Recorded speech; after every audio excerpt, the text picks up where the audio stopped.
ம். எனக்கு கடந்த ஒரு 3 வருஷமா ரொம்ப சைனஸ் ப்ராப்ளத்தில ரொம்ப கஷ்டப்பட்டுட்டு இருந்தேன். கஷ்டப்பட்டாலும் ரொம்ப காதில நீர் வந்துக்கிட்டே இருக்கும். எங்கேருந்து நீர் வருதுன்னே எனக்கு தெரியாது. பஸ்ஸில் முடியாது, ஆட்டோவில் முடியாது. ஒரே சவுண்டா தான் இருந்தது. அதை எடுக்காத ட்ரீட்மெண்ட் இல்ல. அலோபதி பார்த்தேன். அது மெடிசின் சாப்பிட்டோம்னா அது வயிறு புண்ணாயிருது. அவங்க ஆப்ரேஷன் பண்ணணுங்கிறாங்க. எனக்குமே வயசு 50 வயசு ஆயிருக்கு. ஆப்ரேஷன் பண்ணுனாலும் சக்ஸஸ் ஆகுமான்னு கேட்டால் அதுவுமே யாருமே சொல்லவும் இல்லை. என்ன பண்ணுறதுன்னு தெரியல. சித்தாவுலேயும் பார்த்தேன், அக்குபஞ்சரும் பார்த்தேன். என்னால் என்ன பண்ணன்னு தெரியாமல் இருக்கிறப்ப தான் எனக்கு காதுமே ஒரு சைடு 50% கேட்கல. அப்போ கேட்குமா நான் கேட்குறேன். அது உங்கள் சவுண்டை பார்த்துட்டு அப்புறம் கேரண்டிலாம் கொடுக்க முடியாது. ஆப்ரேஷன் பண்ணின பின்னாடி தான் சொல்கிறாங்க. அதையும் என்னால் ட்ரீட்மெண்ட்டு ஃபுல்லாகவே என்னால் ஒத்துழைப்பு கொடுக்கவும் முடியலை, நம்பவும் முடியலை. நம்ம ஆப்ரேஷன் பண்ண பின்னாடி நம்மளுக்கு இந்த எரிச்சல் அந்த தலையில் ரொம்பவே நீர் கோர்த்து இருந்துச்சு. அதாவது தண்ணிக்குள்ளே ஊறினது மாதிரியே இருந்தது. இருக்கும்னா எனக்கு அடுத்தவங்க பேசுகிறது, எத்தாப்பில் இருக்கிறவங்க யார் பேசினாலுமே எனக்கு எதுவுமே கேட்கவே கேட்காது. ஒரு முகமெல்லாம் பார்த்தோம்னா வீங்கி போனது மாதிரி தான் இருந்தது. அதாவது நீர் கோர்த்ததுன்னா மூக்குலேருந்து தண்ணி வரணும், இல்லாட்டி வாய் வழியாக சளி வரணும். எதுவுமே இல்லாமல் அப்படியே ஃபுல்லாக கண்ணு காது எல்லாமே அடைச்சது மாதிரியே இருந்தது. அப்புறம் தான் நான் சாரோட ஒரு ஃப்ரெண்டு மூலியமா சார் சொன்னாங்க, இளங்கோவன் சார். அப்புறம் தான் இங்கே இவர் சார் சொன்ன மெத்தடு படி மெடிசின் எடுத்துக்கிட்டேன்.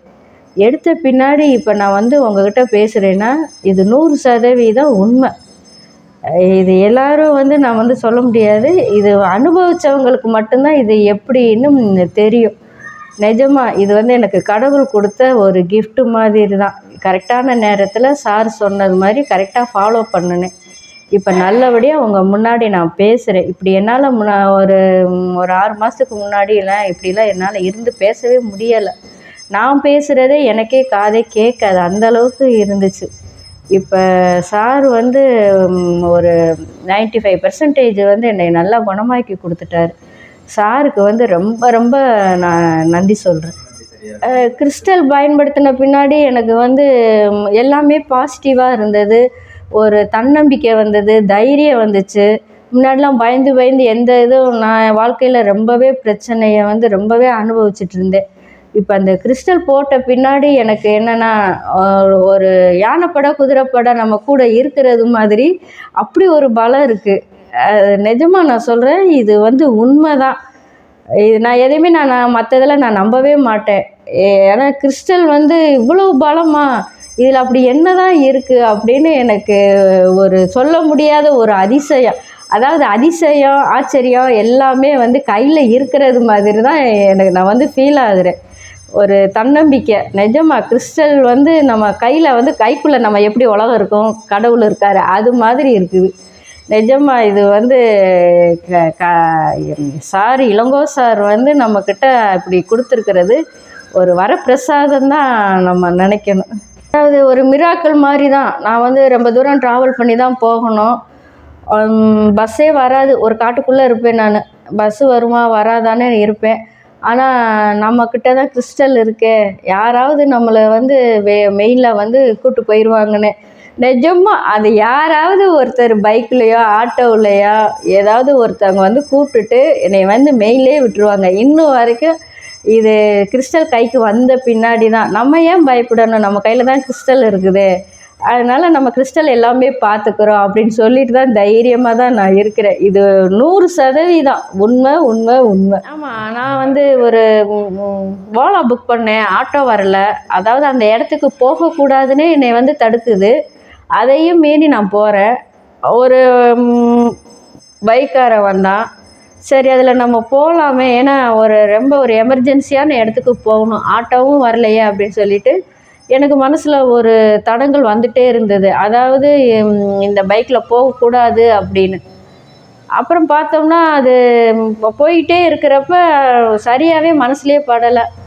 அப்புறம் என்னாச்சு, அந்த டேர்ன் பண்ணுற இடத்துல கீழே விழுகிறது மாதிரியே இருந்தது. ஐயோ இது ட்ராவல் பண்ணவே கூடாது அப்படின்னு நினைக்கிறப்ப கடைசியில் அது ஆட்டோமேட்டிக்காக ஒரு டேர்னிங்கில் அந்த அந்த பைக் செயினே கழண்டு விழுந்துருச்சு. அது காட்டி கொடுத்துருச்சு. டிராஃபிக்கான இடத்துல இதே மாதிரி இருந்திருந்துன்னா எனக்கு ரொம்பவே பெரிய நான் ஒரு சொல்ல முடியாத இடத்துல இருப்பேன். இது கூட அந்த கிறிஸ்டல் இருக்கிறதுனால வாய் திறந்து சொல்லாத மாதிரி நம்ம கூர்ந்து கவனித்தோம்னா அந்த கிறிஸ்டலோடது மகிமை வந்து நம்மளுக்கு நல்லாவே தெரியும். இது அனுபவ ரீதியாக நான் சொல்கிறேன். நான் வந்து எதுவுமே நான் பொய்யெல்லாம் நான் சொல்லலை. எதையுமே நான் நம்பவும் மாட்டேன். ஆனால் கிறிஸ்டல் யூஸ் பண்ணின பின்னாடி ரொம்பவே நல்லா இருக்குது. அதே மாதிரி இப்போ எனக்கு விரோதிகள் துரோகிகள்லாம் நிறையாவே இருக்கிறாங்க. ரொம்பவே டெய்லியுமே அவங்கள வந்து சபிச்சுக்கிட்டே தான் இருப்பேன். அப்புறம் வந்து சார் சொன்னார், அதாவது மன்னிச்சிடணும் அப்படின்னு.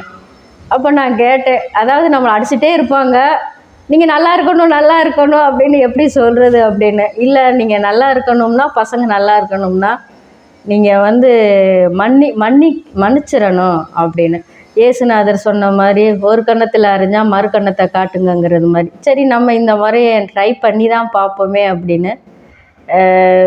ஏன்னா நான் எல்லாத்தையும் பேரெல்லாம் எழுதி வச்சுருப்பேன். அவங்க எல்லாம் காலையில் எந்திரிச்சு அவங்க பேரெல்லாம் இவங்களுக்கெல்லாம் நன்றி சொல்லிவிட்டு அதே மாதிரி அவங்களெல்லாம் மன்னிச்சிட்டேன் அப்படின்னு கிறிஸ்டல்கிட்டே சொல்லிவிட்டு அவங்கள மனசாரவே நான் மன்னித்தேன். ஆனால் அது சொன்னது வாழ்க்கையிலேயே ரொம்ப நல்லாவே நடக்குது. நல்லா நடக்குதுன்னா என்னோடய இது நெகட்டிவெல்லாம் கொஞ்சம் கம்மியாகுது. அதனால் அது வாழ்க்கையில் வந்து நம்மளை எதிரிகள்னு யாருமே இல்லாமல், ஏன்னா நம்மளோட இது வந்துன்னா அவங்கள வந்து வந்தவங்க அவங்க வேலையை செய்கிறாங்க. நம்ம வந்து அவங்க மேலே கோவப்படக்கூடாது. அவங்களோட இயல்பு அவங்களோட தான். நம்ம ஏன் கோவப்படணும்? ஏற்கனவே நிறையா கர்மா நம்ம செஞ்சுருக்கோம். அந்த கர்மாவுக்கு தான் இந்த ஜென்மத்தில் இப்படி அனுபவிச்சுட்ருக்குறோம். அதனால் இந்த இதையும் நம்ம மன்னிப்போம். மன்னிக்கிறதுனால எதுவுமே இல்லையே, மன்னிப்போம் மறப்போங்கிறது மாதிரி சார் சொன்னது மாதிரி எல்லாமே நான் மன்னிச்சிட்டேன். இது ஒரு கிறிஸ்டலோட ஒரு மகிமை தான் சொல்லணும்.